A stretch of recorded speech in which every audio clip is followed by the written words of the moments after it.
Okay.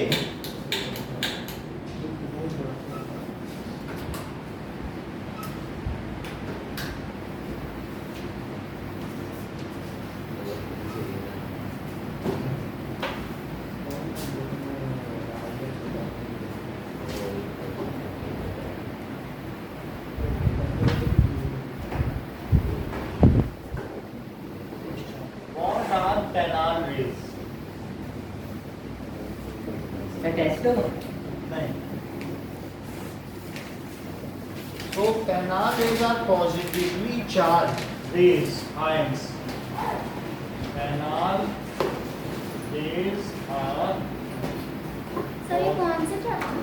ये structure of atom, कुछ question बच गए। Positively charged ions which come out from perforated cathode and move to या heat to, किसको heat करते हैं बताओ? इन हीट टू, ये सही कह रही हैं, zinc sulphide screen and sir ये कैनाल रेज उससे नहीं निकलते, परफोरेटेड कैथोड।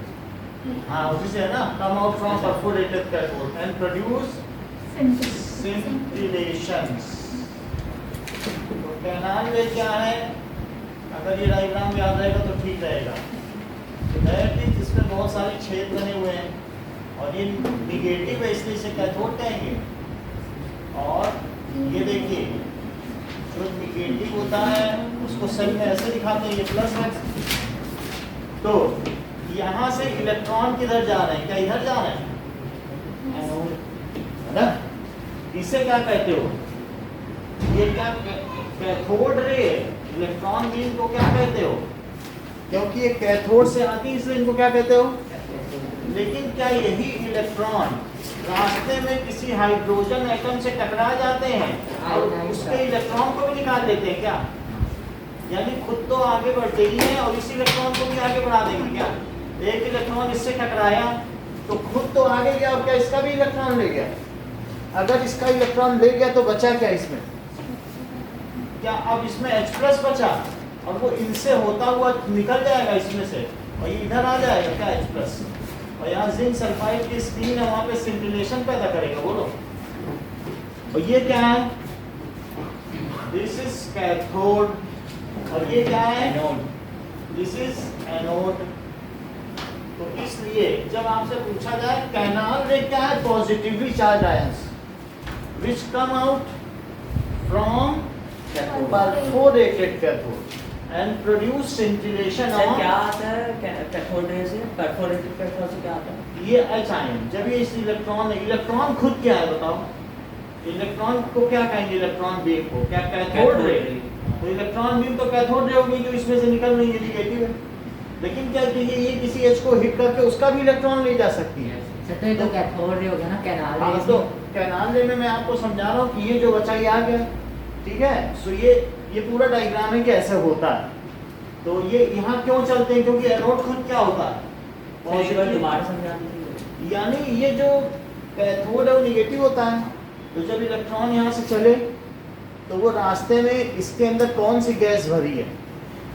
Hydrogen gas. तो हाइड्रोजन गैस को हिट करेंगे तो क्या उसका भी इलेक्ट्रॉन निकाल ले जाएंगे?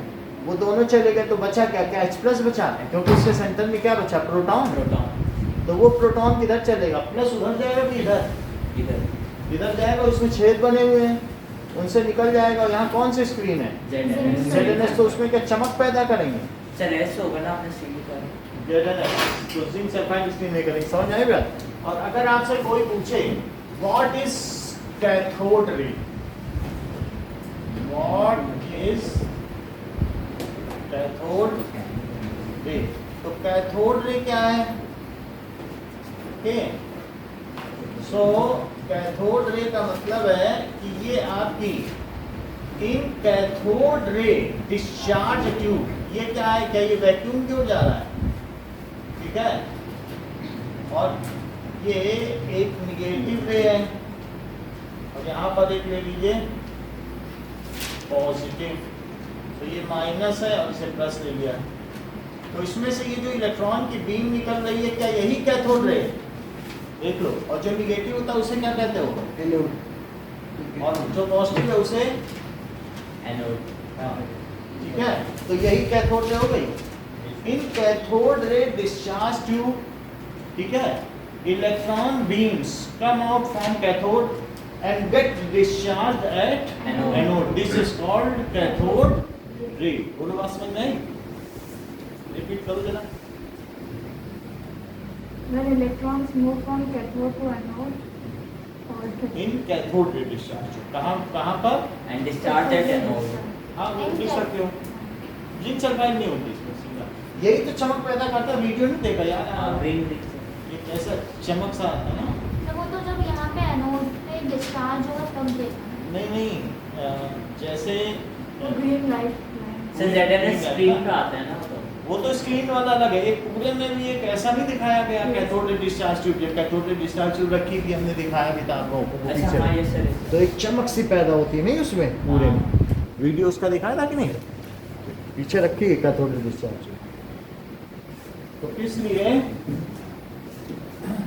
a blue green electron beam coming out from cathode in cathode ray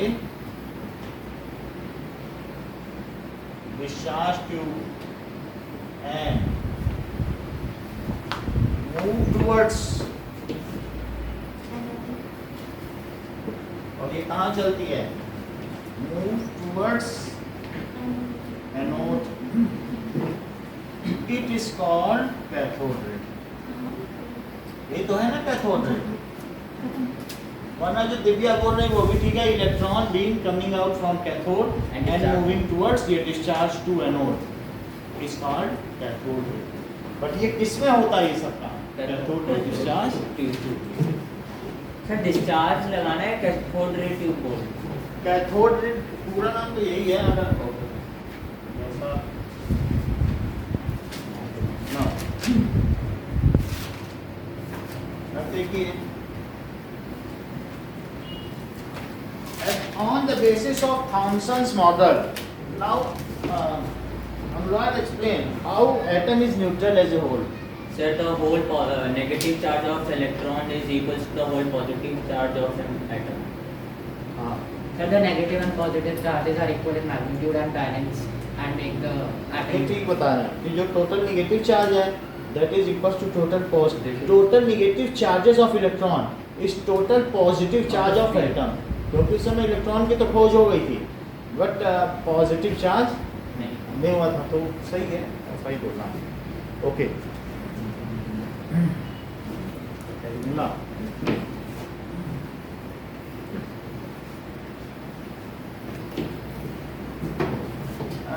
what were the limitations of Thomson's model? Sir, it does not accumulate the Rutherford's alpha particles that you Explain it. Yeah, it was not in accordance. Accommodate ना बोलो. It cannot explain.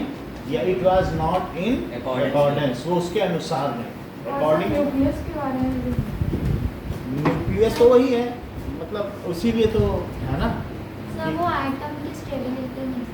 हाँ, okay, तो वही चीज़ तो है कि वो उसके अनुसार नहीं था ना। It cannot explain कि क्यों लौटा, उसे नहीं लौटना चाहिए था। No. Some applications of isotope. Mahi sir क्या? सर पता नहीं। Sir, uranium which is used in as a nuclear reactor cobalt, fuel of Sir, nuclear. Fuel of nuclear और iodine for the treatment of goiter. एक और cobalt का क्या Cobalt होता का कैंसर treatment of cancer. है? Okay and treatment of goitre Iodine. है ना sir iodine goitre clear.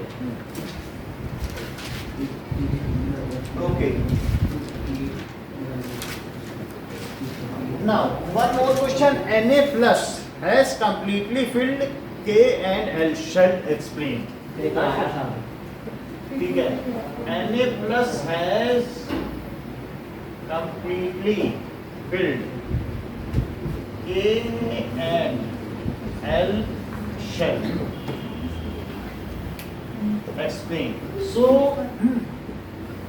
Na plus has 10 electrons as it has lost one electron किसमें से निकाल दिया इसने A and M shell से ना सर एल सेल से होगा ना आउटर मोस्ट सेल से. from that is M shell. फिर से देखो हाँ सर है. जैसे Na में कितने होते हैं 281. ALM तो 281 और Na प्लस में कितने होंगे 281. तो इसने 1 इलेक्ट्रॉन कहाँ से निकाला M M shell से. हाँ. So it has completely filled K and L shells. Okay एक और क्वेश्चन है क्वेश्चन नंबर 10 है एक्सरसाइज का. ब्रोमीन एटम में दो आइसोटोप हैं कौन कौन say that is 79 atom has two isotopes Br 35 79 जो कितना परसेंट है 49 and Br 35 81 that is 50.3 50.3%. Okay. Now, find its average atomic mass. Sir इसमें किसका Average atomic mass का मतलब ब्रोमीन का. अच्छा Find average atomic mass of bromine isotope. Isotope का नहीं ब्रोमीन क्योंकि उसमें सब एक साथ ही रहेंगे. सो एवरेज एटॉमिक मास का क्या फार्मूला है atomic mass of first isotope into its percentage plus atomic. बस इतना ही लिखना है ठीक है ना. So average atomic mass is equals to atomic mass of first isotope into its percentage plus second into atomic mass of second isotope ठीक है and into its percentage. So पहले का एटॉमिक मास कितना है 79. 79. तो 79 का मल्टीप्लाई करिए 49.700. बिल्कुल सही है. और सेकंड का तो दैट इज मल्टीप्लाइड विद 81 80 है ना तो 50.3 by 100. ओके तो ये 1 by 100 तो बाहर आ जाएगा यस और अंदर कितना आएगा ये दोनों मल्टीप्लाई करना सर पड़ेगा. 79 into 497 by 10 भी तो कर सकते वो भी कर सकते हैं तो इससे भी कर सकते हैं तो ये कितना आ जाएगा हैं. 80.06. ये पूरे का जो भी आएगा मल्टीप्लाई कर लेना ठीक है.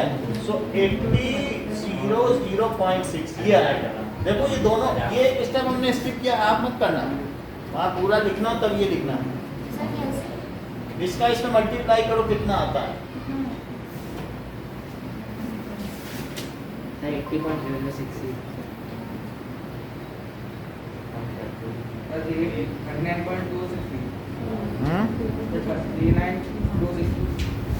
ओके दैट इज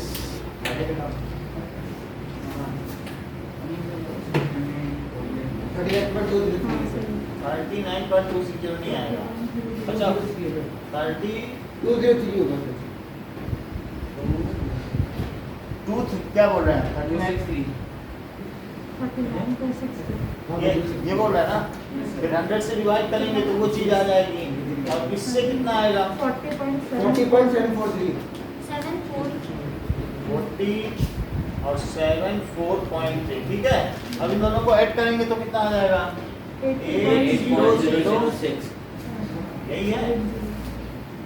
और फिर ये 100 हो जाएगा, नीचे 100 से डिवाइड करोगे तो क्या आएगा 80.006। इट इज, और फिर यू लिख देना, ठीक बोलो।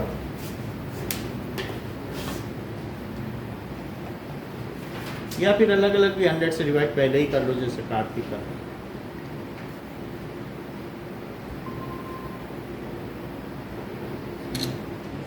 ओके,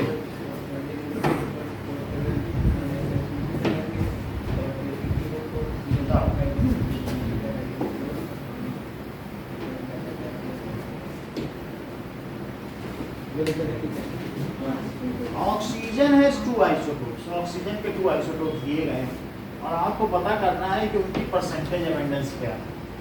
देखो इन दोनों में एक क्वेश्चन और जरूर आएगा। सो सर कौन सा क्वेश्चन है? ये 11th क्वेश्चन है। सो that is the average atomic mass of sample of an element is 16.2 U. The average atomic mass दिया गया है, average atomic mass is equal to 16.2 UN। तो किसी का भी जो एवरेज एटॉमिक मास है उसका फार्मूला क्या होता है? Atomic mass. Atomic mass of first isotope plus हाँ। its percentage.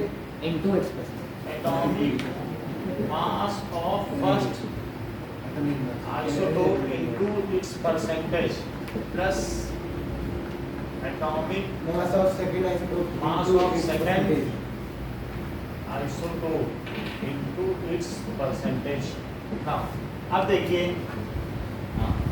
that is ये चीज 16.2 दी गई है क्या, और जो फर्स्ट आइसोटोप है सर एक को x और 100 minus x. हाँ, जैसे हमारे पास दो दिए गए हैं, एक दिया गया है x 8 16 और दूसरा कौन सा दिया गया है 18। तो 8 16 और x 8 18, ये दो दिए गए। Yes sir. अगर मान ले ये x% है तो दूसरा कितना होगा 100 minus x. 100 माइनस x% ये हमने नेट कर दिया इनकी परसेंटेज, ठीक है। और साथ में इनके जरा एटॉमिक मास लिखो तो 16 लिखेंगे 16 into X by 100. और दूसरे में 18 लिखेंगे into x minus 100 x 100 minus x by 100. 100 minus x करना x माइनस 100 नहीं, ठीक है। अब 16.2 इज इक्वल्स टू 1/100 कॉमन ले लो तो अंदर क्या बचेगा 16x plus 1800 हाँ, minus वो बात 18. नहीं है कि आप अंदर कर लीजिएगा। That is 1620। क्या सर? ये 100 इधर चला गया हाँ यस सर। और 1800 माइनस 18x, तो ये कितना आ गया सर 1800 with a minus. हाँ, minus 2x. That is 1800 minus 2x है। माइनस 2x को इधर ले आओ और 1620 को इधर ले जाइए, ये देखो, ठीक। तो कितना आ जाएगा 90% हो गया. That is x is equals to 90%। So 100 minus x is equals to 100 minus 90%, that is equals to 10%। तो इसको कंक्लूड भी करना है। तो कंक्लूडिंग स्टेटमेंट क्या है, x 816 is 90% in sample and x 818 is 10% in sample। बोलिए, ये बात भी इम्पोर्टेंट है। Okay, now one more sir question. नीचे वाला मत बताइए. हाँ, ओके। नाउ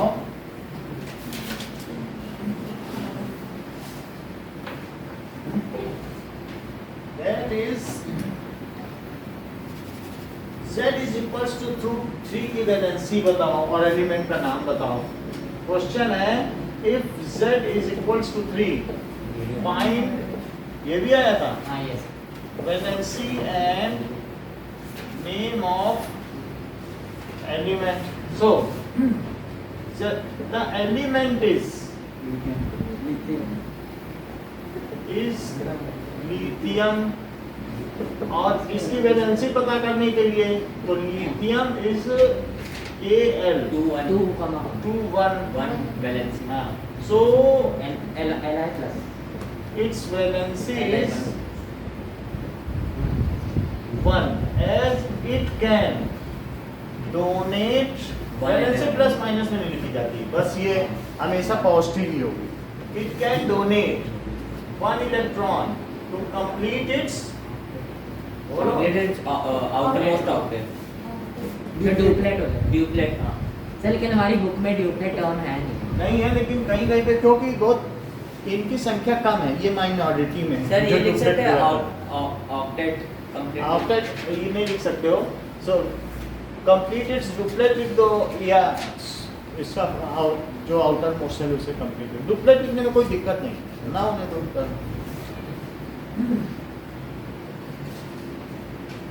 चलिए ओके, आगे बढ़ते हैं. अब हम समझते हैं work and energy. Work and energy और ग्रेविटेशन दो आ रहे हैं ना. Sir, and gravitation.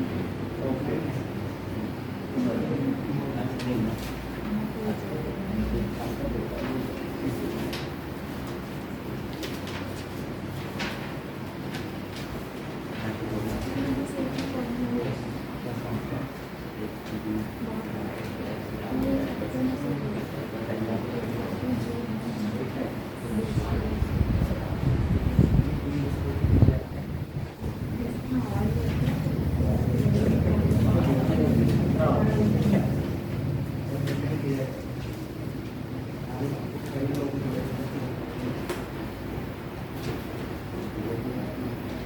Okay.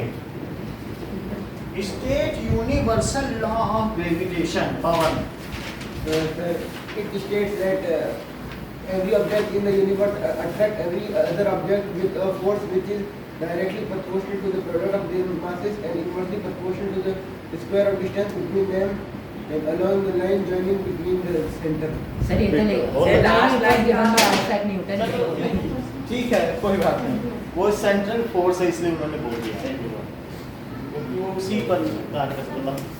Every object in the universe attracts every other object with a force which is directly proportional to the square of their distance and inversely proportional to the product of their distance and inverse. Every object in the universe attracts every other object with a force which is directly proportional to the square of their distance. Every object in the universe attracts every other object with a force which is directly proportional to the product of their masses and inversely proportional to their square of their distance between them. चलिए ये बात समझ आ गई. Okay, तो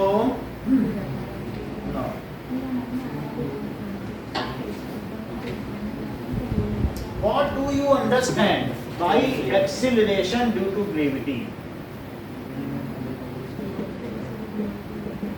So Whenever an object falls towards the earth and acceleration is included. It's a free fall. what do you Acceleration. understand from by acceleration due to gravity? By acceleration due to gravity. तो क्या लिखोगे? Whenever an object falls towards the earth and acceleration is involved, this acceleration is ये due सही to है. rotation. यानी if an object is just released, से then free fall का होगा ना. free fall, वो भी बात सही है. कोई सर फ्री चीज़ है. फॉल का तब होता है जब वो बस गिरा देता है. अच्छा चलो ये लिख दो. if object is purely under हाँ. force of gravity, ये तो लिख सकते हो ना. then it moves towards earth with an acceleration, मतलब दूसरा Which is फोर्स ना equal. लग रहा. हाँ. ये लिखना पड़ेगा, ठीक है ना. सर फ्री फॉल और ये इक्वल ही है. दोनों में एक ही लिख सकते सर ये वेक्टर क्वांटिटी है ना. हैं. ये ग्रेविटी एक्सीलरेशन ना. ग्रेविटेशन स्केलर है और acceleration due to gravity vector. अब जैसे मान लीजिए g की वैल्यू है ग्रेविटेशनल एक्सीलरेशन, वो हमेशा पॉजिटिव रहती है. कांस्टेंट होता है. कौन- Capital. और सर वो कांस्टेंट थोड़ी ना होता है. मून पे अलग है. मून पे अलग है, लेकिन ये पॉजिटिव है. इसकी वैल्यू क्या है? और क्या? जबकि निगेटिव पॉजिटिव एक्सीलरेशन तो निगेटिव हो सकता है. तो क्यों पॉजिटिव है? क्योंकि ये एक ही डायरेक्शन में कार्यरत है, that is centre of the planet. Sir ये कोई भी जो भी ग्रेविटी किसी की वजह से, ये सेंटर ऑफ सैटेलाइट, ठीक है। So when object is purely under, ठीक है, when object is purely under, बताती नहीं, Earth's gravitational force. आप क्यों नहीं बता रही हो?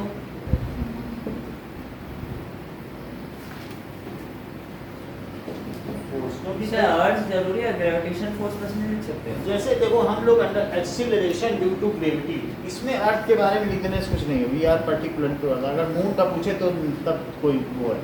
Then earth's gravitational force, then it moves towards earth. जो लोग लिखना चाहे सेंटर ऑफ अर्थ तो भी लिख सकते हैं, which is moves towards center of earth with an acceleration, ठीक है, which is equal to 9.8 metre पर 9.8 मीटर पर second square. it is sir ये तो फ्री फॉल की है डेफिनेशन। so free fall में if object is just released it moves towards center of earth with an acceleration called gravity. हाँ, with an acceleration 9.8 metre पर second sir square. लेकिन book में तो लिखा है कि जब ऑब्जेक्ट गिर रहा होता है तो वो ग्रेविटी अटेन करता है अर्थ की फोर्स से। वो फ्री फॉल क्या है कि then it if just is released it accelerate towards earth, it is called free fall. बस आप कोई पूछे कि बताओ अच्छा फ्री फॉल में एक्सीलरेशन कितना लगता है, तभी लिख दो just release then it moves towards earth with gravitational force, it is called free fall. ठीक, तो this is acceleration due to gravity, किसकी gravity? of earth.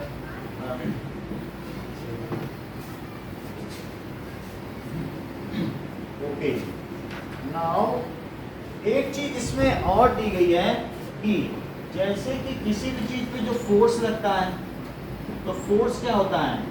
G mass and mass of अर्थ होता है क्या? Yes sir. और नीचे क्या? Radius Dy। Of earth का स्क्वायर। और ये जो चीज है फोर्स किसी भी चीज पे लग रहा है वो ma है क्या? ये अर्थ है, अर्थ पर कोई चीज गिर रही है तो वो जो अर्थ पर कोई चीज गिर रही है मास इक्वल्स तो वो इसके सेंटर की ओर आएगी, और इस पर जो फोर्स लगेगा क्या? वो मास इनटू एक्सीलरेशन है, जिसमें इसका मास ये है, ठीक है। अच्छा, और इतने पूरे की वैल्यू क्या होगी बताओ? इसको 9.8। तो that is equals to small m into g। इस चीज को क्या कहते हैं? मतलब जैसे अब यहाँ पर ये चीज है तो इसको हम कहेंगे mg, हाँ। और that is equals to mg me और बाई आर स्क्वायर। बोलो तो सर mm कट जाए। अब m से m कट गया तो g कितना हुआ? g me बाई आर ये हो गया। हाँ। अगर 4 नंबर का क्वेश्चन आएगा तब फिर आपसे कहा जाएगा कैलकुलेट वैल्यू ऑफ जी, तो यहाँ से शुरू कर देना। तो सर इसमें तो पुट भी करना होगा मास और अर्थ और ये। अब बस हम पुट कर तो देते 6 हैं into 10 तो 4 मार्क्स का क्वेश्चन भी हो जाएगा सर वो स्मॉल m क्या है? मास इसका। और ये मास ऑफ ऑब्जेक्ट, मान लो पेन छोड़ा गया, और ये क्या है? मास ऑफ और ये कितना होता है बताओ? 6 रेडियस। सर मास है 6 into 10 power 20। हाँ, तो वो हम इसमें पुट कर देते हैं। सर लेकिन हमें पूरा कैलकुलेट करना है या बस 9.8? अब देखो लिख दोगे, अगर थोड़ा बहुत एक स्टेप बीच में लिख दोगे तो पूरे नंबर मिलेंगे, नहीं तो एक रिस्क रहता है। एक स्टेप ही लिख दोगे ना बीच में तो बिल्कुल फुल मार्क्स है। सर एक तो आया था, इसको प्रूव करने वाला भी हमारे क्लास में। हाँ, आता है कि कैलकुलेट द वैल्यू ऑफ जी। ये जो वास्तव में मैं बता रहा हूँ, यहाँ तक छोड़ दोगे तो ये इस क्वेश्चन का आंसर है, ठीक है। और अगर आपसे कहे कि कैलकुलेट वैल्यू ऑफ जी, तो क्वेश्चन क्या बनेगा? Calculate value of g due to earth. तो अब देखिए लिखेंगे if an object of mass ठीक है, ये क्या होगा, moves towards earth, moves towards. Sir हमारे आया था कि जी की वैल्यू मून पे निकाल दो उसका। अच्छा, वो भी कर देंगे। अंडर ग्रेविटी, अगर ग्रेविटी से चल रहा है तो बोलो फोर्स क्या होता है, gravitational force, that is G M m1 m2 by t m1 m2 है। खैर मैं तो इसके केस में कर रहा हूँ तो ये चीज हो जाएगी, क्योंकि अब मान लो इसमें 1 मीटर और ऐड कर दोगे तो क्या होगा, कुछ नहीं होगा, इतने सारे किलोमीटर। तो फोर्स क्या होता है, ma that is G M E by R E square into M. M को साइड में रख दिया और यहाँ लिख लें F is equals to M A by second law of motion, ये लिख दिया। तो मास ऑफ ऑब्जेक्ट हट गया और A is equals to G, for gravity के लिए क्या होता है, A is equals to G, तो G रख दीजिए, G M E by are square, तो G की वैल्यू क्या हो जाएगी 6.7 टू मास ऑफ अर्थ, जब ये बताया, और अपॉन 6.4 into 10 per 6। इसका स्क्वायर करना ना बोल रहा, लोग स्क्वायर करना बोल रहे। सर स्क्वायर में 6 12 हो जाएगा 10। अब एक स्टेप ये लिखना, 6.4 को क्या 2 बार लिखोगे, हाँ yes, और 10 के बाद 12। और ऊपर कितना हो जाएगा बताओ, 13 13 और नीचे 12 12। 10 के अच्छा, बाद 1। अब ये देखो कि ये ऊपर 10 आएगा, yes यहाँ से क्या आ जाएगा, सब्ट्रैक्ट करोगे तो देख लो इधर, 1 यहाँ से सब्ट्रैक्ट करोगे तो क्या आएगा, 1 10 आएगा। 10 कैसे आएगा, 1 आएगा ना 10 के बाद 2। तो हाँ। मतलब हाँ 10 टू द पावर 10 ही आ 10 आ गया, और ये चलो 10 की पावर बनाया, तो यहाँ पर ना आप लिखना 0.9, थोड़ी बात समझ में आ गई। तो कैसे, वास्तव में ये 0.979 होता है, सर इसका वो अप्रॉक्स है ना। अगर बहुत आप सोचते हो कि हम कैलकुलेशन से बच जाए तो फिर इतना याद करके जाओ, 0.979 ये एग्जैक्ट वैल्यू है। और फिर अगर मैं 10 से मल्टीप्लाई कर दूं तो क्या आएगा बताओ, 9.7 अप्रॉक्स तो ये अप्रॉक्स हो गया, जैसे कि ये बोल रहे हैं इसे अप्रॉक्स लिख लो ना, yes तो यही क्या 9.8 हो गया, यहाँ पे लिखो अप्रॉक्स, ठीक है। yes तो G कितना हो गया, अभी बात थोड़ी सी कम रह गई है क्योंकि हमने इसमें यूनिट नहीं लिखी है, तो मार्च कर सकते हैं, ठीक है। मीटर ये कैलकुलेशन करना है, ये 4 मार्क्स का है, सिर्फ इसमें वैल्यू रखनी होगी आपको, तो इतना करना। सर वो बिना कट के डायरेक्ट 0.9 से। अब थोड़ा इसके बाद हमने सीधा तो लिखा नहीं, यहाँ से अगर मैं ये फालतू के 2-3 स्टेप लिख दो, दिखाओ कि मैं कैलकुलेट कर रहा हूँ, मल्टीप्लाई कहीं नहीं किया, लेकिन कुछ ना कुछ करते रहो, फिर थोड़ा इधर सफल कर लो, फिर एक स्टेप ऐसे भी कर सकते हो, कर लिया माइनस कर दो, ऐसे बढ़ा लो स्टेप कि मैं इसके बाद सीधा नहीं लूँ, जो लगेगा कैलकुलेशन कर रहे ये चीज़।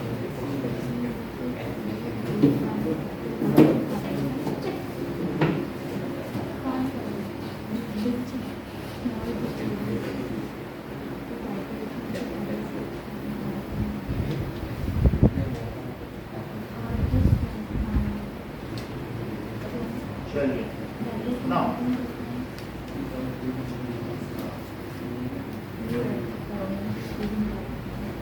सर हाँ बोलो, व्हाट डू यू, हाँ बोलिए। सर अगर क्वेश्चन बोला कि हमें सिर्फ G की वैल्यू निकालनी है, तो सर हम वो RE स्क्वायर तक ही लिखें। मून पे सर और सर ये नहीं बोला मतलब कि ना कैलकुलेट वैल्यू ऑफ जी से बोला थे। तब फिर ये करेंगे कैलकुलेट द वैल्यू ऑफ पूरा? जी, ये अर्थ पर ही निकालनी होती है आपको, आपका सिलेबस अर्थ का ही है। देखो सर मून का भी है, इसका मून का तो हम अलग से करेंगे, मून का अलग फार्मूला है, ठीक है, ये निकाल लेना, ठीक। अच्छा, उसके कैलकुलेशंस ज़्यादा करने की जरूरत नहीं है ना। अब देखिए कि what do you mean by free fall, आपके में मून का आया था, चलो मून का भी देख लेते सर हैं। मेरे सेट में मून का आया था, नहीं तो एक और कोई कह रहे थे सेट में सैटर्न का आया। अच्छा। सर वैल्यू दी हुई थी बस। अच्छा, what do you mean by free fall,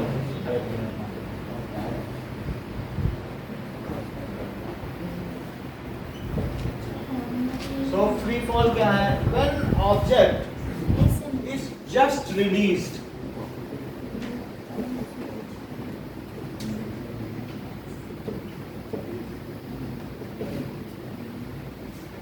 Then it falls towards the center of Earth.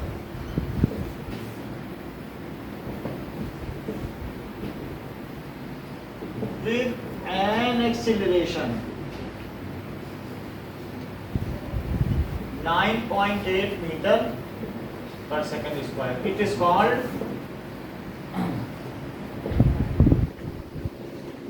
free fall.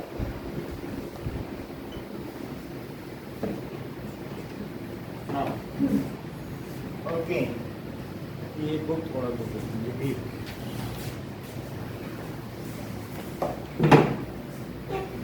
we will calculate क्या है? अब आपसे पूछा जाएगा कि calculate that is relation between wait of an object on moon and wait of an object on earth, यानी prove relation. आपसे ये कहा जा सकता है कि weight of object on moon upon weight of object on earth is equals to 1/6। इसे prove करने को बोला जाएगा। ओके, नाउ आप देखिए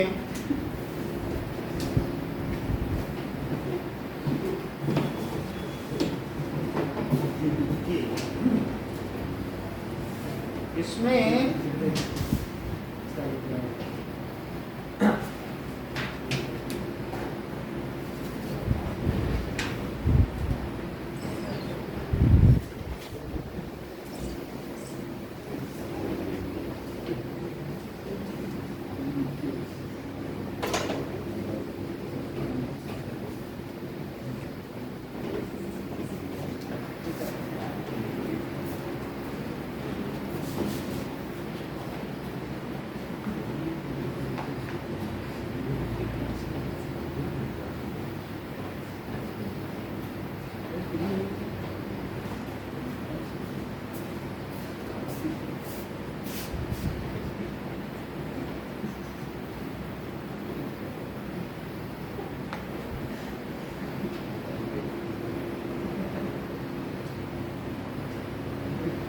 जो आप लोग प्रमोशन पार्टी में स्पीच दोगे, पूरी रिकॉर्डिंग होगी, वो यूट्यूब में डाल दी जाएगी, फिर वो आपके पास भेज दी जाएगी। सर सब देंगे हाँ, सभी लोग देते हैं। वो क्या एक्सपीरियंस होता है।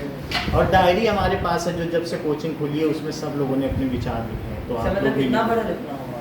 2-3 लाइन अपना जो एक्सपीरियंस है, एक दो लाइन। ठीक है, तो वो उसमें लिखोगे और स्पीच दोगे। सर सबको देना। सर स्पीच कितने सब मिनट की? जो कमी है, जो अच्छाई है, वो बताओगे, जिससे हम अगले साल उस पर काम करते हैं, अगले साल के बच्चों को दिक्कत ना हो। ठीक है ना, वो हमारी परीक्षा प्रमोशन पार्टी, साल भर आपकी परीक्षा होती है, उस दिन हमारी परीक्षा होती है। अब देखो ना, सो वेट ऑफ ऑब्जेक्ट, देखिए किसी भी चीज का है, तो अगर अर्थ है उस पर वेट निकालना चाहिए, तो किसी भी चीज पे तो ये अट्रैक्ट हो गया, ये मून है तो वो मून की ओर अट्रैक्ट होगी, है बात की नहीं? ये चीज है कि नहीं? तो हमें कैलकुलेट करना है।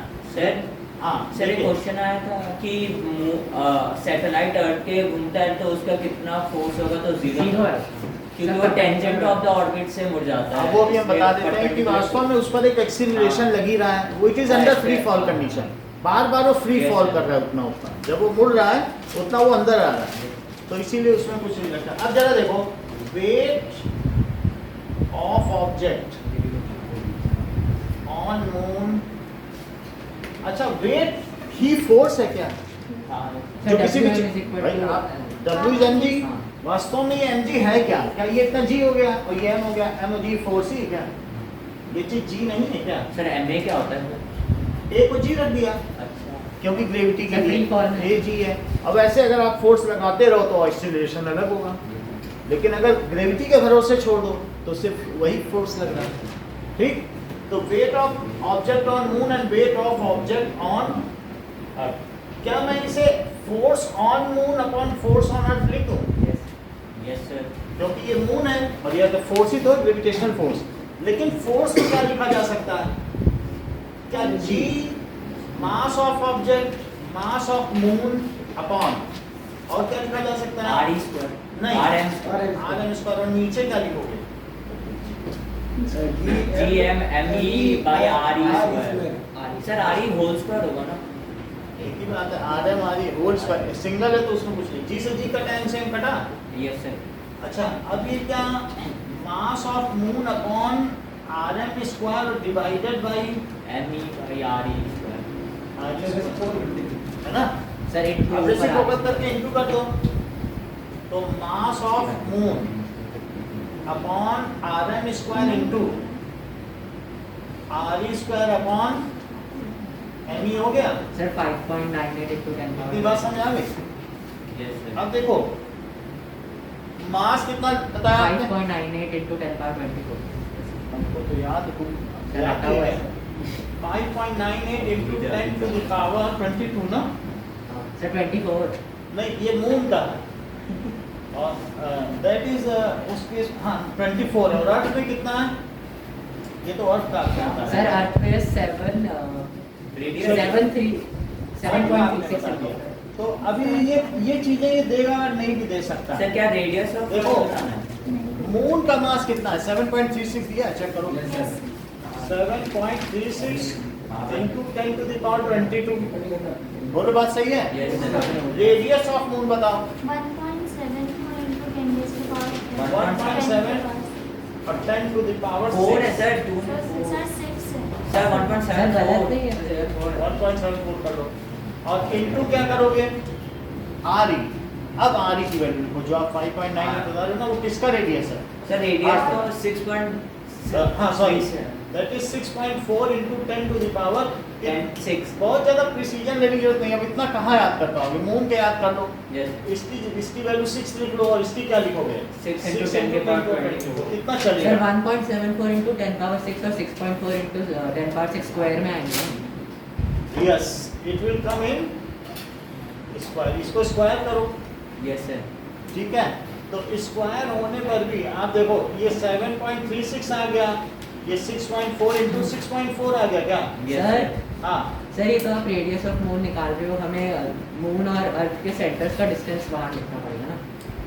मून और अर्थ के पूरा रेडियस, बस वही ये रेडियस है। ये डिस्टेंस छोड़ दिया गया। 1 मीटर कुछ जोड़ने से नहीं होता है, 6400 किलोमीटर ना। तो जैसे 6400 किलोमीटर है और 1 मीटर कितना होता है? क्या 0.001 जोड़ दोगे कुछ फर्क पड़ेगा? कोई फर्क नहीं पड़ेगा। अब यहाँ पर हमने क्या लिखा? और इंटू 6। अच्छा, और चीज बताओ, ये क्या कट गया? हाँ, yes, सेम स्क्वायर होकर कट गया। और ये 22 है, ये कितना है? 24. 24। तो नीचे कितना बचा? 2 100 बचा कि नहीं? 10 to the power 2, 10 to the power 2। इतनी बात समझ आ गई? इतना लिखने के बाद अगर आपने यहाँ पर ये लिख दिया कि 1/6 लिखना है, सर ऊपर का इंटू कर देंगे, नीचे का फिर कुछ डायरेक्ट भी मत करो, 0.06 लिख दो, मतलब 0.6 क्या लिख दो, और 100 तो है ही है, तो आपका मान लिया जाएगा कि आप ऊपर से कर रहे हो। Yes sir. नहीं समझेगा? इतना कर लो, बिल्कुल आपको नंबर नहीं कटेंगे। सिंपली ये लगेगा कि इसको कैलकुलेट करके लिखा है आपने। एक दो जगह मल्टीप्लाई भी करना हो तो किसी का किसी में कर दो, टाइम पास कर। ठीक है कि नहीं? ये तो वैल्यू याद रखें। और देखो, सर अर्थ का मास तो 5.98 है। सर दिया हुआ देखो 5.98 और 6 एक ही है। अगर वो देगा 5.98 उसकी जिम्मेदारी है दे। हाँ, ये सबका मास नहीं दे रहा तो इतना कोई नहीं याद करेगा ना, आपसे कोई कहने वाला है। सारे क्वेश्चन में 6 दिया गया है, आप 6 ले लो, उसको 6.37 ना लो, उसको 6.4 ले लो। Okay sir. ठीक है? 11 12th वाले ऐसे कैलकुलेट करते हैं, उन्हें याद नहीं है, तो आप कहाँ याद करोगे? ठीक है? ऑनलाइन कैसे है? तो इस तरीके से होगा। अब जरा देखें एक दो क्वेश्चन और इसके साथ। ये समझ में आई बात आपको कि कैसे कर रहे हैं? यहाँ से चलते एक बार प्रैक्टिस कर लें। इंपॉर्टेंट चीज़ें जैसे बताना कि ओके नाउ इसका खत्म हो गया टाइम पास करने का डेट ऊपर है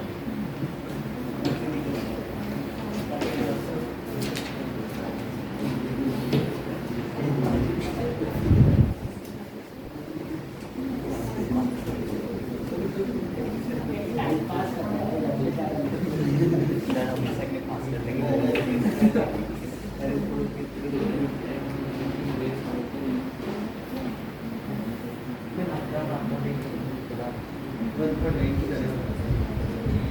अरे कोई से भी कर रहा हूँ कोई मान बता दो भाई लेवल है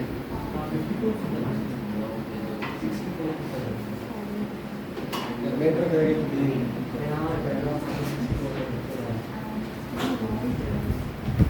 ये ऐसे टाइमिंग में 5:15 रहेगा ठीक है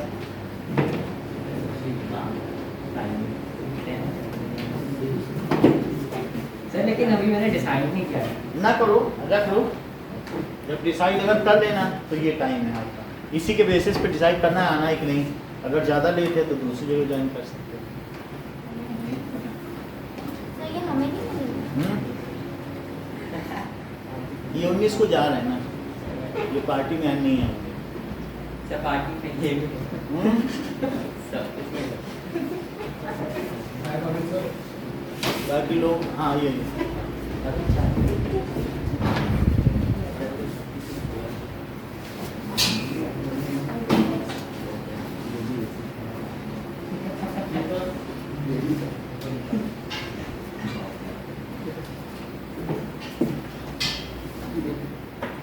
किसी को पहले से चाहिए तुम देखिए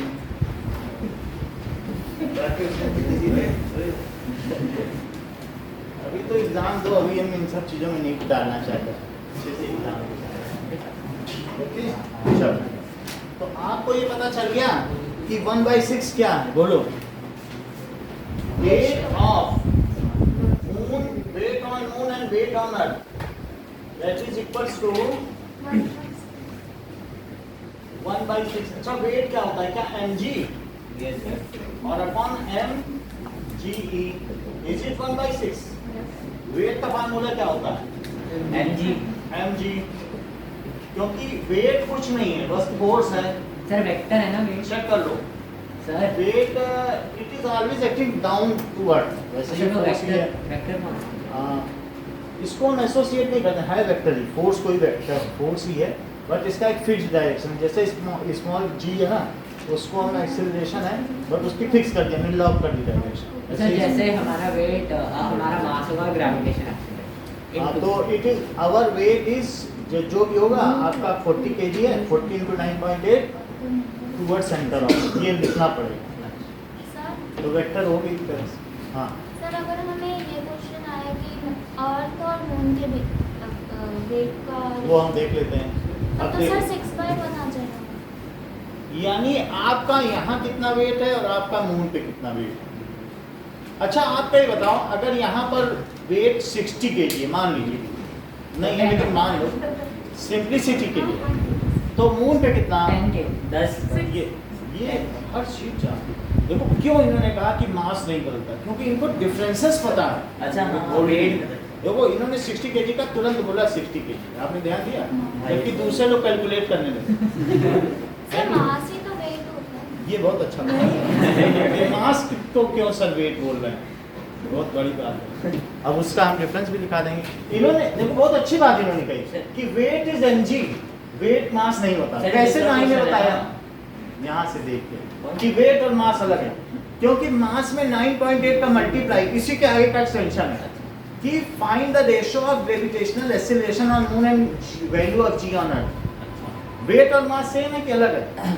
अलग है मास में कितने का मल्टीप्लाई करोगे तो वेट आएगा 9.8 अर्थ पे हो तो 9.8 का करना मून पे हो तो किसी और का करना बोलो है बात अच्छा ये हमने लिख दिया वेट का फार्मूला डब्ल्यू एम तो बताया ना ये कट गया अब क्वेश्चन क्या है calculate ratio of GM upon G बोलो एक करना तो क्या आ गया बताओ GM/GE कितना है 1/6, तो बोलो GM कितना हुआ, GE ऊपर चला जाएगा, GE की वैल्यू कितनी है 6 से डिवाइड करो कितना आएगा, सर 6.6 1.6, 3 so 1.63, सर ये रेशियो that is मीटर पर सेकंड स्क्वायर, ये GM की वैल्यू होगी, और रेशो कोई पूछे तो ये रेशो हो गया, एंड फाइंड GM, रेशो निकाल लिया ना, सर लेकिन अगर ये ज्यादा नंबर का आएगा तो पहले जीएम और जीई भी एंड निकालना फाइंड वैल्यू ऑफ GM, तो कितना आ गया, ये आ गया, दोनों आ गए। ओके, अब देखिए क्वेश्चन में कहा गया है कि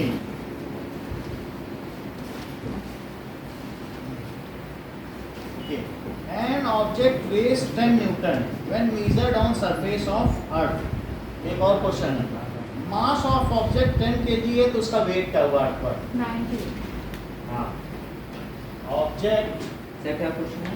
मास अगर 10 kg है तो उसका वेट पता करो अर्थ पे, 98 हाँ, its weight on earth, so weight क्या होता है mg, so मास 10 kg और ये 9.8 तो कितना हो गया 98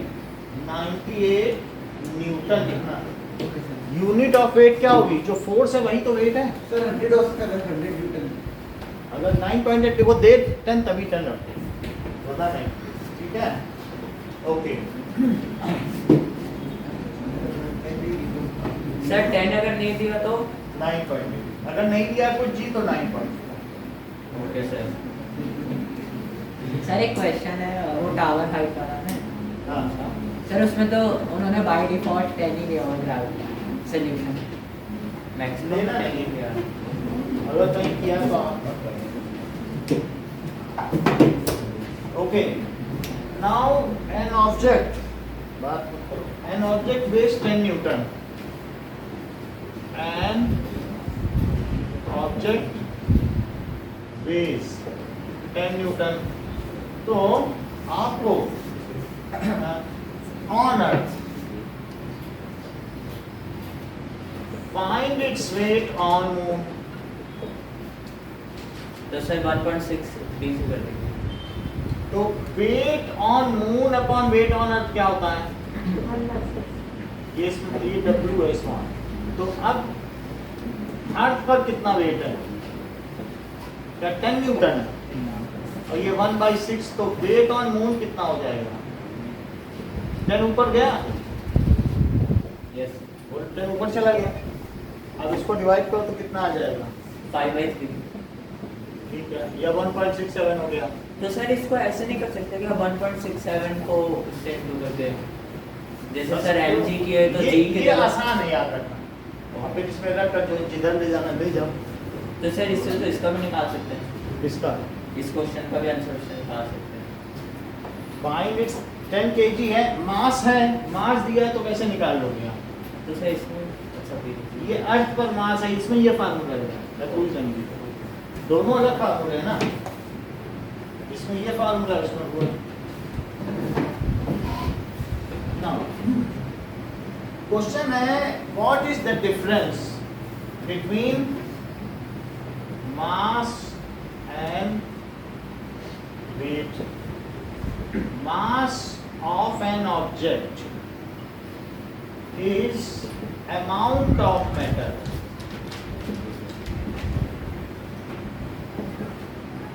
contained, सर इन दोनों डिफरेंस क्या है?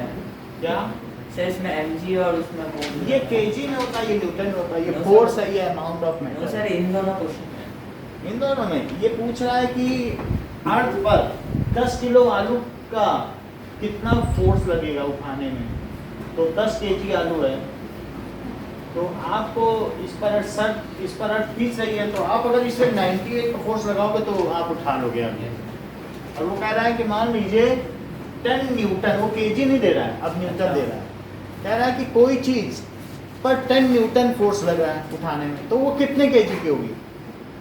1.6 ये सही, बहुत अच्छा सर, है। क्या? आप भी ठीक बता नहीं, इनका ज़्यादा ठीक बोलो। सर क्या 10 न्यूटन की चीज़ है, उठा रहे हो अर्थ पर, तो कितने केजी की होगी? 1.6 सर 10 न्यूटन की है। ये बहुत अच्छा बता रहे हैं। 1 केजी होगी कि नहीं? क्योंकि 1 केजी की है तभी तो उसका, सर 2 होगी ना। सर इसे मल्टीप्लाई करना पड़ेगा ना। क्यों? क्योंकि इन लोगों को पता है कि वेट दे रहा है। वेट कितना दे रहा है? mg। तो मास को weight ग्रेविटी 10 से है। मल्टीप्लाई और जैसे कि कार्तिक ने बता दिया इसे 9.8 ले लो, तो फिर मास कितना हुआ? 10/9.8, तो 1 अप्रॉक्स, क्योंकि ये 1 ही हो गया। और इतना इन्होंने माइंड में किया। क्योंकि अगर मैं कहूँ कि आपका वेट कितना है अर्थ पर, तो बताओ। मेरा 47।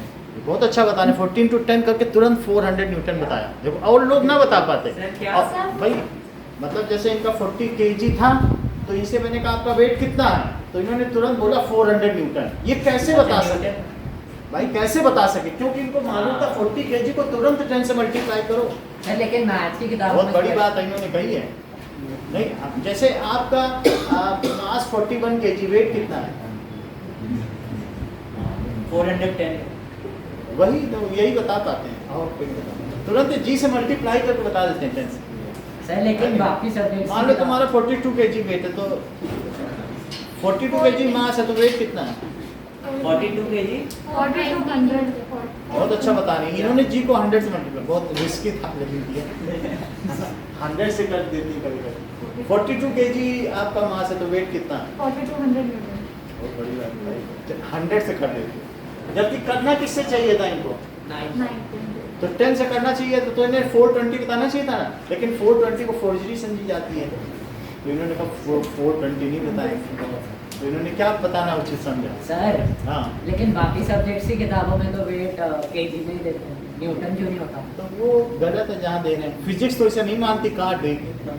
केमिस्ट्री में चल जाएगा, फिजिक्स में नहीं चलेगा। ठीक है, physics is very particular about units. बात समझ में आ गई?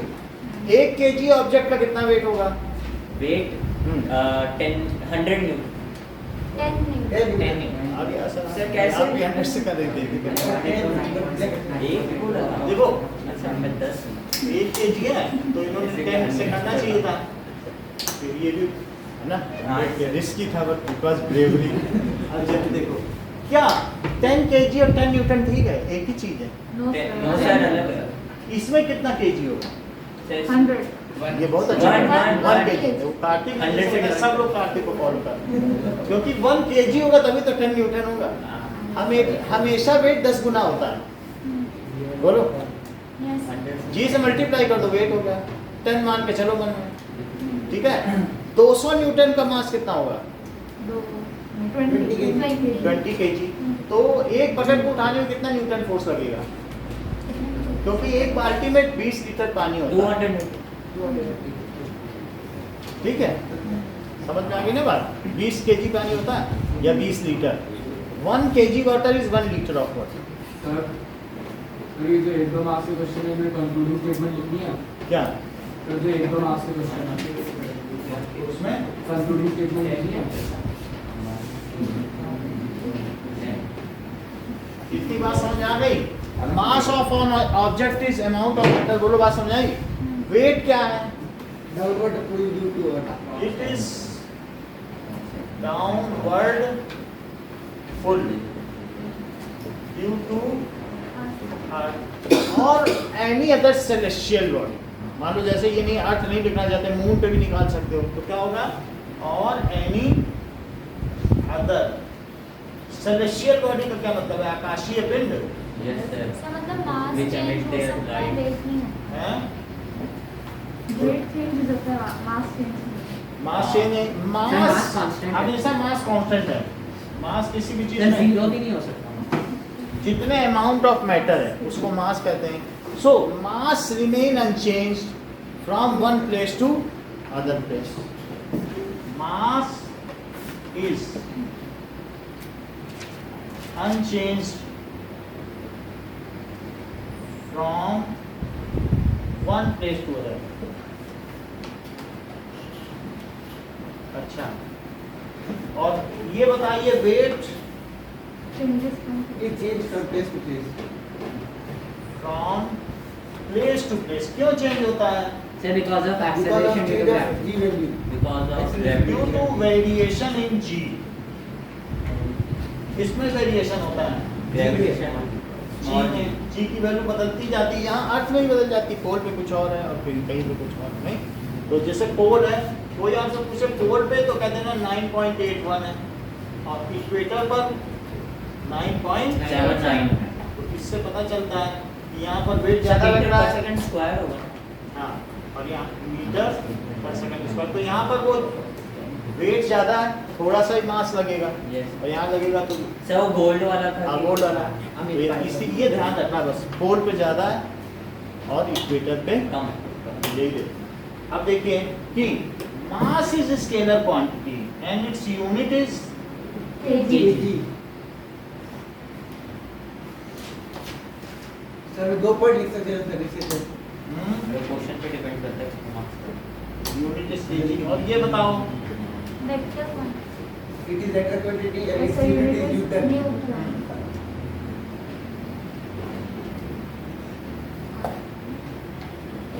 its unit is Newton. If mass of an object is non zero, यानी उसकी कुछ वैल्यू है 10 किलो की, नॉन जीरो नहीं है, कुछ वैल्यू है, then can its weight be zero? Yes sir. Yes. हाँ सर वेट जीरो हो सकता है, मास नहीं हो सकता। चलो, हाँ, ठीक है।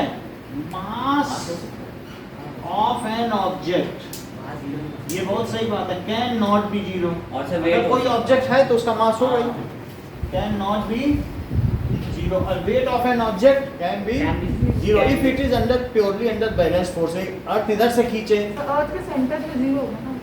अर्थ के सेंटर सर वहाँ पे ग्रेविटी ड्यू टू एक्सेलरेशन नहीं होती तो जीरो। देखो वेट ऑफ एन ऑब्जेक्ट क्या है, wait of an object can B zero,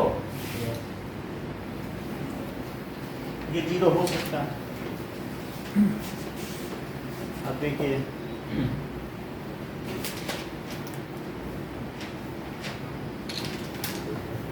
जी,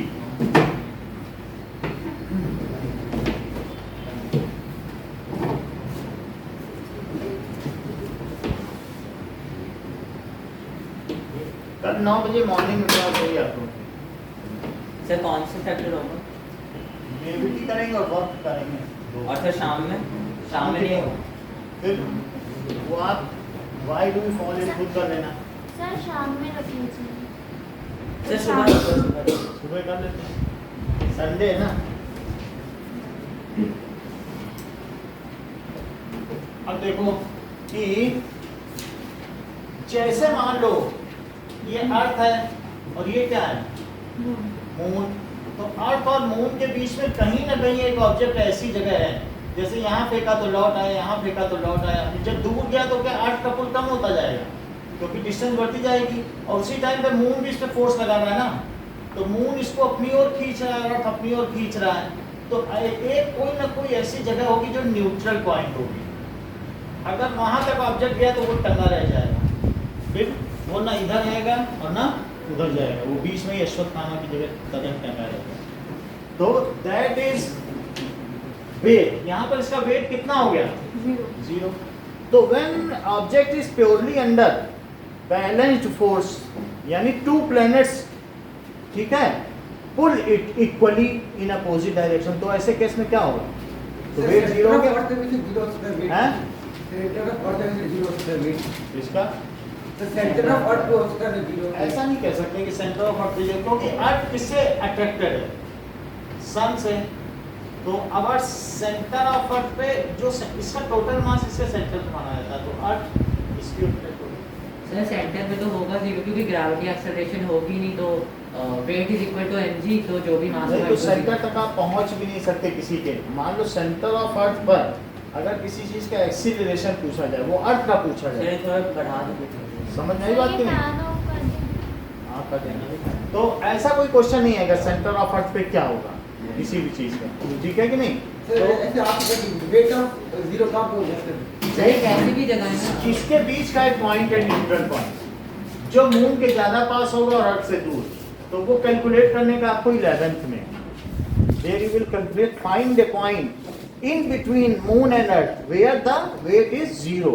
अभी करेंगे तो वो एक्स्ट्रा है, वो कोई फायदा नहीं एग्जाम के लिहाज से। सर। तो हम इससे कुछ डिस्टेंस मान लेंगे। इनके बीच की वैसे 3,84,000 किलोमीटर की डिस्टेंस है, तो उसको हम लोग देखेंगे वो कहाँ पर है, वो न्यूट्रल पॉइंट।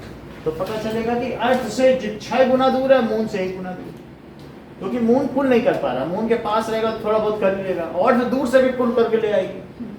तो अर्थ से दूर जाता जाए तब भी अर्थ के उस पे रहेगा ग्रेविटी में।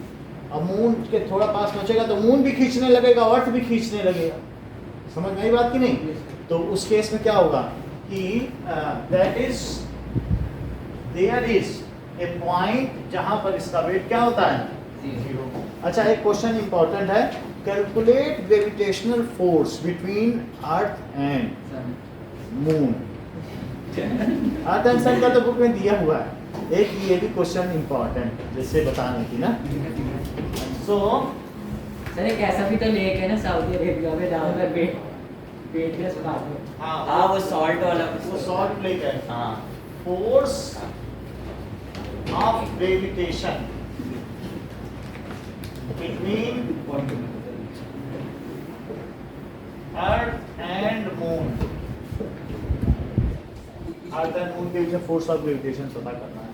तो अर्थ का मास क्या ले लोगे और मून, और इनके सेंटर से सेंटर के बीच 3,84,000 kilometre, 3.84 into 10 to the power 5 है। क्या ऐसा क्वेश्चन है बुक में? ये बुक में होगा, यस सर शायद है। क्योंकि मुझे याद आ रहा है। 10 to the 8 मीटर, और ये अर्थ है, ये मून है। अच्छा, इसका मास दिख रहा है ऐसा क्वेश्चन या तो एग्जांपल दिया? सर एग्जांपल का, सर एग्जांपल नहीं है। सर 10.1 चलो, हाँ, ये इम्पोर्टेंट क्वेश्चन है। और देखो 6, इसका कितना मास लिया है? 6 into 10 6 है। सर सबसे पहले मीटर में करना पड़ता है ना डिस्टेंस।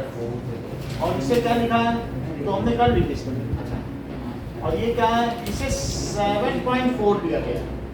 सर तो आपने 3.84 को अप्रॉक्स लिया है, 3.84। और ये 10 to the power 22 kg। इसका रेडियस कितना है? अब रेडियस की कोई जरूरत नहीं, क्योंकि इनके बीच की डिस्टेंस है। ये ज्यादा आसान है, कुछ करना ही नहीं, दोनों का मास ही तो लेना है। सर इसमें अभी इसकी निकालना डिस्टेंस क्या है? जी कुछ नहीं, यानी मून को अर्थ किस फोर्स से अट्रैक्ट कर रहा है और अर्थ को मून किस फोर्स से अट्रैक्ट कर रहा सर सेम ही होंगी दोनों। है। क्या ये थर्ड लॉ ऑफ मोशन से अवॉइडेड है? Yes. और फोर्सेस इक्वल और अपोजिट होंगे। Yes sir. तो फोर्स क्या होगा बताओ? G ever into the D square. Mass of earth to mass of moon और अपॉन डी स्क्वायर। डी इनके बीच की डिस्टेंस है, तो इसे ले लो 6.7 into me, 6 into 10 to the power 24 और 7.4 into 10 to the power 22। और नीचे क्या लिखिए? 3.84 into 10 to the power 8 और उसका स्क्वायर। ठीक है, और स्टेप ज्यादा से ज्यादा लिखो। स्टेप पे मार्क्स सर है। टेम्परेचर चलो, सर लेकिन बुक में तो डायरेक्ट आंसर है। डायरेक्ट भी तो हम भी कर रहे हैं, सॉल्व नहीं करेंगे ना।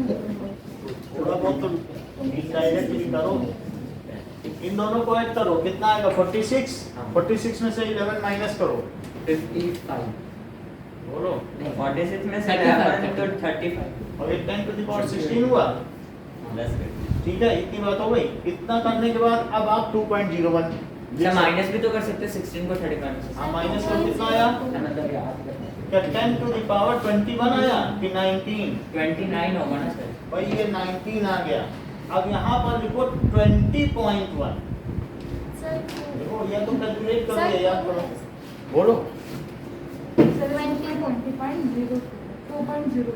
हाँ, तो अब वहाँ 90 है, उसे कर दोगे ना 20 तो तो। सब वो 1 के जगह 2 आएगा ना। सर मतलब 20.2 into 10 raised to power 9। मेरे में तुम्हारा लिखा है। सर इसमें 2.02 है, 2.02 into 10 के पावर 20 into 10। सर वो इसमें कैलकुलेट करने पे। सर हमारे में ये है। सर हमारे में सर ये रहा। देर नहीं होगा इसके हिसाब से। यस सर ये देखो 20.2 लिख दिया। अच्छा बताओ 2.02 लिखेंगे तो ये कितना हो जाएगा? 2.020 और सर माइनस में होता है तो कम हो जाता है क्या सर? अगर -19 होता है तो -18 होता है या -20? -18। तो ये अगर आप छोटा करोगे तो ये बढ़ेगा। तो सर वो -18 होता ना। हाँ, बढ़ने का मतलब है निगेटिव की वैल्यू कम होना। तो ये न्यूटन में आ गया। ठीक, ये इंपॉर्टेंट क्वेश्चन है। ओके, नाउ ये तो बात हो गई कि इसके कुछ क्वेश्चन ग्रेविटी के लिए हैं, so that we should see. Free fall हो रहा है या कोई कार नीचे गिर रही है, तो ऐसे क्वेश्चंस भी आते हैं। अब जरा देखो कि सर वो क्वेश्चन समझा। अच्छा, एक और भी चीज है, what is the utility of force of gravitation of Sir, it binds us to Force the of earth. It gravitation. binds. The motion of the Moon. earth Or around tides. the Earth. sun and motion of motion Motion. of moon around the earth, motion of earth around the sun, it हाँ. binds us to the Earth is planets around the sun. and it binds earth binds every object. What's the tides because of sun and moon? हाँ, that is due to motion of sun and moon. Sir वो river water वाला नहीं था क्या? Tides come और it और कौन सा बोला था एक और था वो रिवर वाटर वाला बोलने के बाद sir the water flow in the river is also due to the gravitational force of earth Chemical sir tides. मैंने लिखा था सर सर ये tides additional में तो फ्लो है, हम कोई भी चीज ऊपर से नीचे गिरी रही है, ठीक है। हाँ. the tides due to the moon and the sun. चलो okay, now due to moon and sun. अब आप देख लीजिए फ्री फॉल के फार्मूले। फ्री फॉल तो मालूम है ना, इसलिए F equals to dm1. Question number 10.2 निकालो।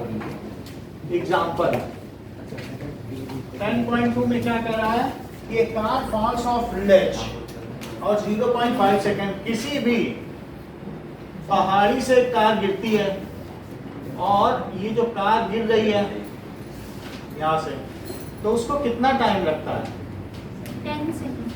0.5 सेकंड, ठीक है। और आपसे पूछा है what is its speed on striking the ground, भी पूछा गया है। u कितना है? 0। तो that is equals to v is equals to u plus U plus 80. 80। तो v हमें निकालना है u0 और इसे gt लिख दें क्या? तो इट इज 9.8 into 0.5 4.9 मीटर पर सेकंड। ये फर्स्ट हो गया। That is the speed on striking the Sir, ground. approx. Sir, 5. 10 Sir, 10 लेना है 10. 10 सर दिया हुआ ना ग्रेविटी अच्छा 10 दिया तो 10 लिखो, 5. ठीक है।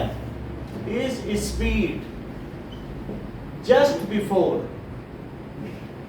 Striking the ground and second part क्या कहा जा रहा है? What is the average speed during 0.5 second? Average speed का क्या फार्मूला होता है? U plus V upon 2. U plus P by 2. तो और क्या बोलते u प्लस v बाई 2. 2 ऐसा दिया है क्वेश्चन में ना। Yes sir U plus 2. तो u कितना है? 0 और v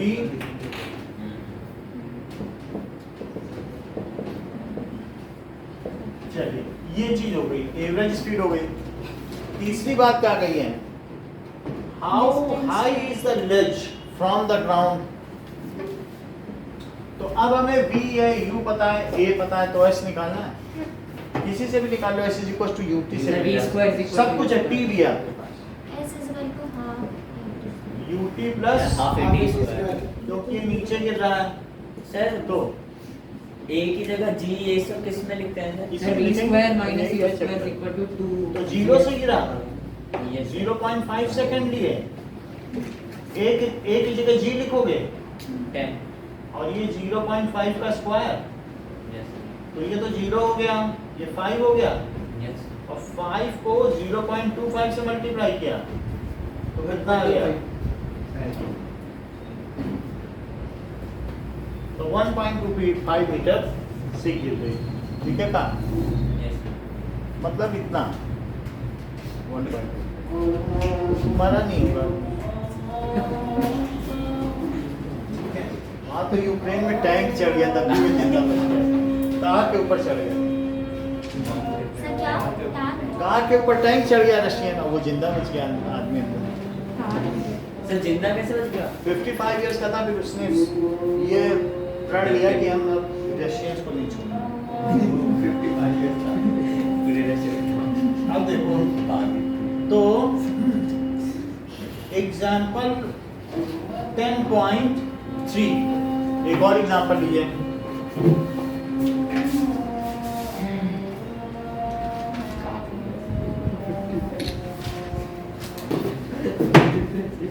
उसका पैर एक कट गया, उसने कहा मुझे किसी ऊंची जगह पे बैठा दो और स्ट्रिंजर मिसाइल दे तो वहीं से नहीं मारता।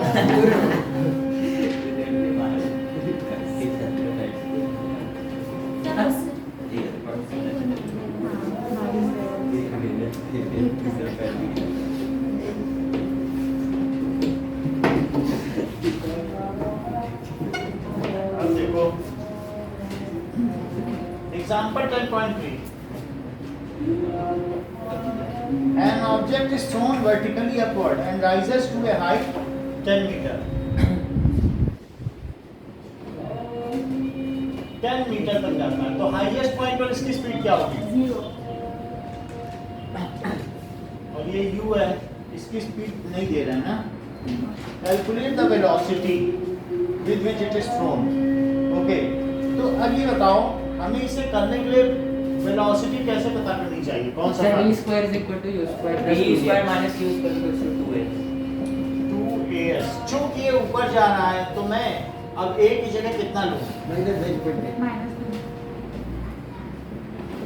सो v0 स्क्वायर माइनस, इस क्वेश्चन को भी गलत किया है लोगों ने, टेस्ट में कई लोगों ने किया, और u square is equal to 2 into minus 9.8 sir minus 2 होगा? क्या? अच्छा ऊपर जा जब डेसिमलेट हो रही है चीज नीचे आए तो plus low, so minus u square कितना हो गया? -4 98 और 98 तो 2 का भी मल्टीप्लाई करो, 19.6. 1 कितना हो जाएगा? 196 नहीं होगा, 98 इंटू 2, निगेटिव से निगेटिव कट गया तो u कितना हो गया? 14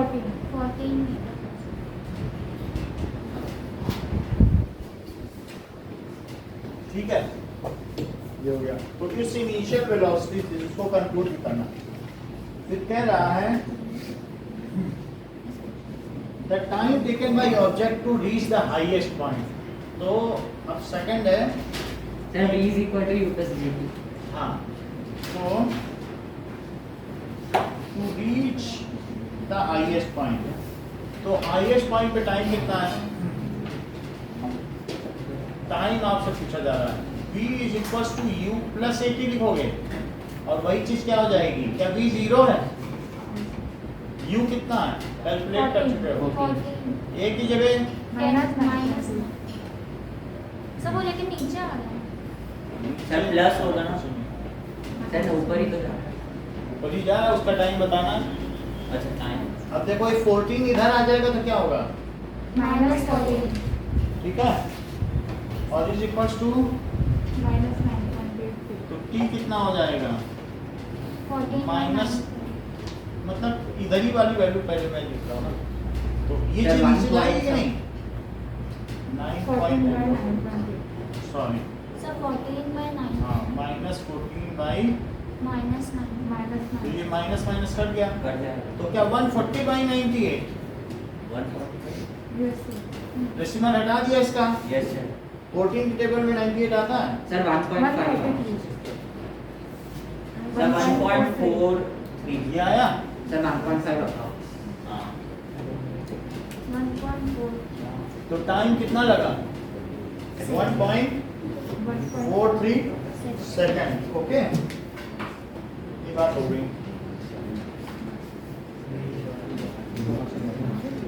अच्छा, एक और क्वेश्चन करते हैं कि क्वेश्चन पूछा जा रहा है कि why the weight of an object on moon is 1/6 of weight of Sir, because gravity due to acceleration on moon is 1/6 of gravity due to acceleration. why the weight on moon is 1/6 then its weight on, देखो moon is 100 times वो lighter, Yes, sir. 24 or 22.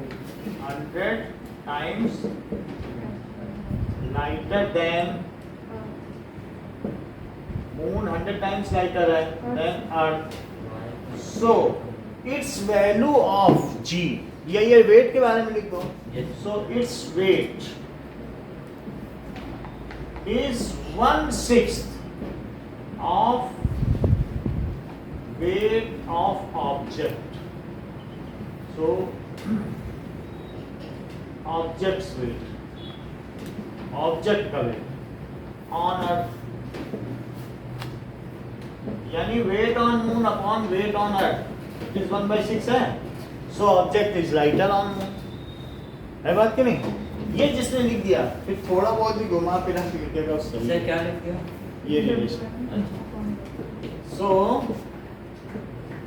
इसी चीज के बारे में ही तो उदय भी बता रहा है.